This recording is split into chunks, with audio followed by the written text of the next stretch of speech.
حضرت سیدنا کعب الاحبار رحمۃ اللہ تعالی علیہ آپ فرماتے ہیں کہ حضرت سیدنا موسیٰ علی نبینا و علیہ الصلاۃ والسلام کی طرف جو وحی کی گئی اس میں اللہ تعالیٰ نے حضرت موسیٰ علیہ الصلاۃ والسلام کو ایک وصیت ارشاد فرمائی، ایک بات ذکر فرمائی۔ وہ کیا تھی؟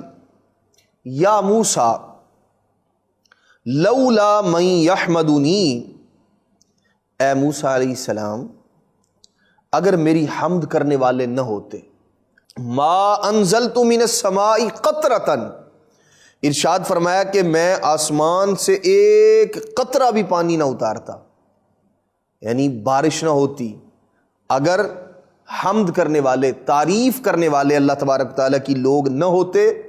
ارشاد فرمایا آسمان سے ایک قطرہ پانی کا نازل نہ ہوتا۔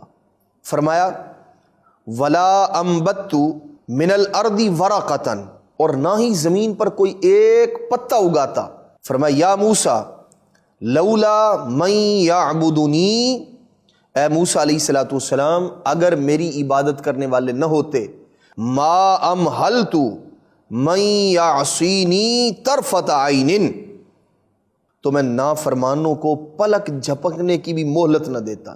فرمایا یا موسیٰ لولا من یشہد اللہ الہ الا اللہ، اے موسیٰ اے پیارے کلیم اگر لا الہ الا اللہ، اللہ کریم کے واحد ہونے کی، اللہ کریم کے سچا معبود ہونے کی گواہی دینے والے، شہادت دینے والے نہ ہوتے، فرمایا لَسَيَّلْتُ جہنم علی الدنیا، ارشاد فرمایا تو میں جہنم کو دنیا پر بہا دیتا۔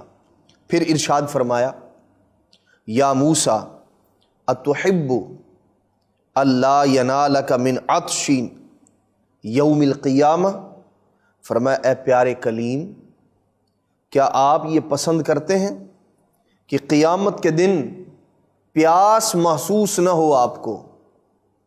عرض کی اے میرے پروردگار ہاں میں پسند کرتا ہوں۔